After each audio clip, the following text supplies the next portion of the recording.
So whether it's through rail, car, or bus, different kinds of commuting options, we will facilitate, we will provide more options, more convenience. It could only happen in terms of the Johor-Singapore Special Economic Zone because of the trust and the friendship. And I don't think this should be ignored or underestimated. This is, I repeat, unprecedented.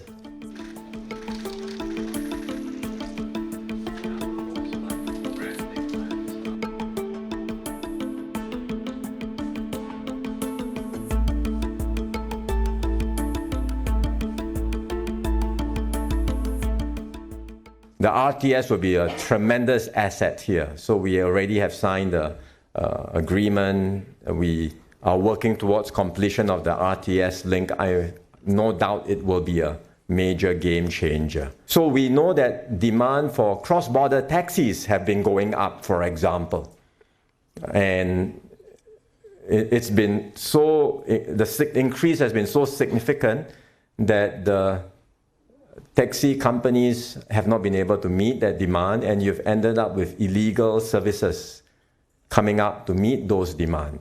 And I think that's something we can resolve. That's why both transport ministries have been discussing to enhance the cross-border taxi services, the legal ones, so that we can have more services, more options to benefit commuters on both sides. This is an area where there is a lot of common ground.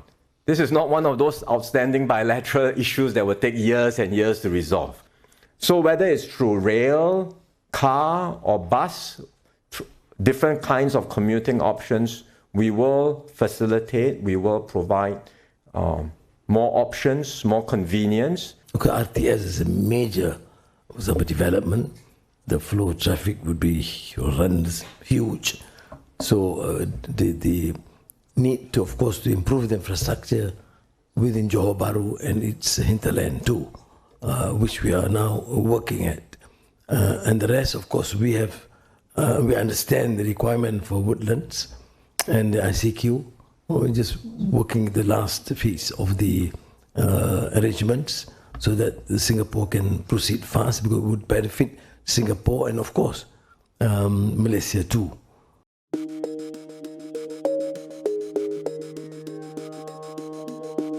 It's not an immediate pressing issue because we've got good rainfall in this past year, recent years, but we know that demand is growing. Demand in Johor for water is growing with the industries and the investments that it is attracting. And importantly, we know that when extreme weather changes can happen. It has happened in the past. We can have dry spells, for example. We could also have disruption scenarios that may not be completely anticipated.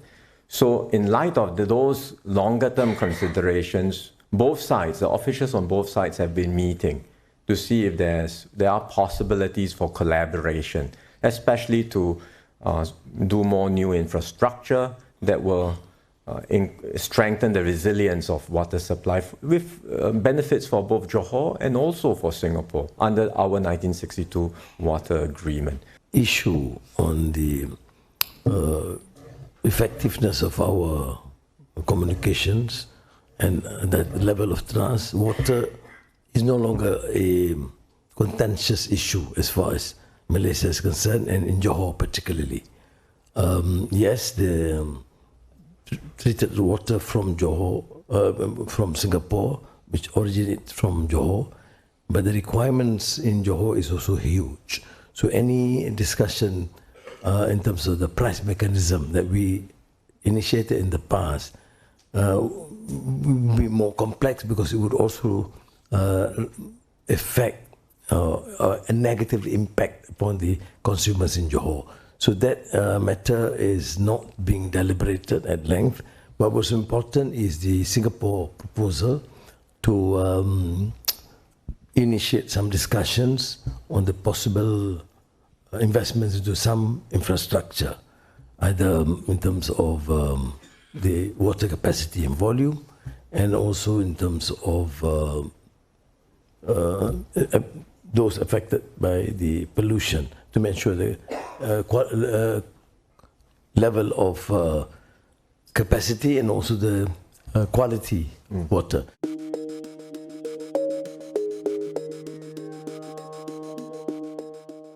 This year we made very good progress on the Johor-Singapore Special Economic Zone.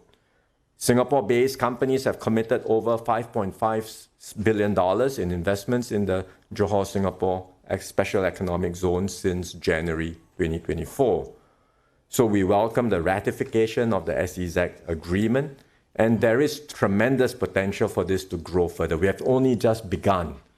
The potential is much greater going forward. I've always make it a point to mention the spectacular example and success, not only a matter of economic arrangement, but it could only happen in terms of the Johor-Singapore Special Economic Zone because of the trust and the friendship. And I don't think this should be ignored or underestimated.